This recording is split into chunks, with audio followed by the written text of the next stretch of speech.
અમરેલી જિલ્લાના ધારી તાલુકાનું ચલાલા ગામમાં આવેલું છે આ માનવ મંદિર। આ માનવ મંદિરમાં અલગ અલગ સેવાકીય પ્રવૃત્તિ કરવામાં આવે છે। ગરીબ પરિવારના વ્યક્તિઓને સહાયરૂપી સેવા કરવામાં આવે છે।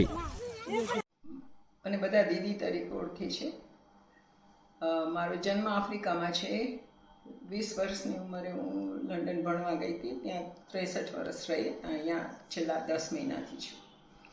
અહીંયા અમારી ઘણી પ્રવૃત્તિ ચાલે છે ને, લંડનમાં એ ચાલતી હતી, પણ અહીંયાની અત્યારની મેઇન પ્રવૃત્તિની વાત કરું તો ત્રિવેણી સંગમ માનવ મંદિર। માનવ મંદિર રાખવાની પાછળનો અર્થ એ છે કે અમે છે મંદિર રાધાકૃષ્ણનું, પણ અમે રાખ્યું છે માનવ મંદિર કારણ કે it's like a community centre જેવું છે ને અહીંયા બધાને પ્રેમભર્યો આવકાર ભાગ લઈ શકે ને ગામને પોતાનું જ મંદિર લાગે એ હિસાબે માનવ મંદિર રાખ્યું છે। અહીંયા અમે બધા જ ઉત્સવ ઉજવીએ છીએ। તો દિવાળીથી માંડી દિવાળીનું ચોપડા પૂજન, ગોવર્ધન પૂજા, પછી જલારામ જયંતિ,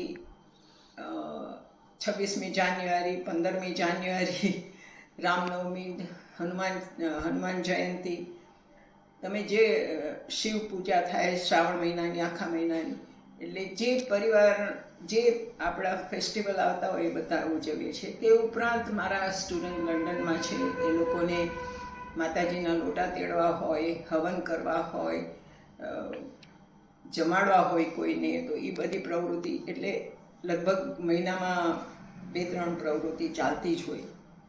તે ઉપરાંત અહીંયા સદાવ્રત ચાલે છે। તો અમે ગરીબ માણસોને, ગરીબ બાળકોને લગભગ 80થી 100 છોકરાઓને ફ્રી ટ્યુશન આપીએ છીએ। એમની બધી નીડ્સ પૂરી કરીએ છીએ કે બુકો જોતી હોય કે સ્કૂલમાં ચોપડા જોતા હોય કે એ લોકોને।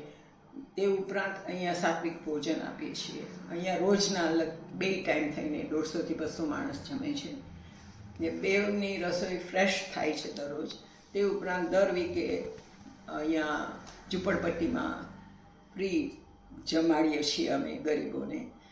ધાબળા, રાશન વિતરણ, એ બધી પ્રવૃત્તિ તો ચાલતી જ હોય। હમણાં જ ધાબળાના બ્લેન્કેટ વેચ્યા 200, એટલે આવી બધી પ્રવૃત્તિ આ માનવ મંદિરની છે ને માનવ મંદિરનો મૂળ હેતુ એ છે કે એક પરિવાર તરીકે બધા સાથે મળીને કામ કરીએ। ભલે પગારદાર હોય પણ એ પરિવારના જ છે। એટલે તમે જો આ બાજુ આવતા હોય તો અમારે ત્યાં જરૂર આવો, પ્રસાદ લેજો, અમને આનંદ થશે। બરાબર।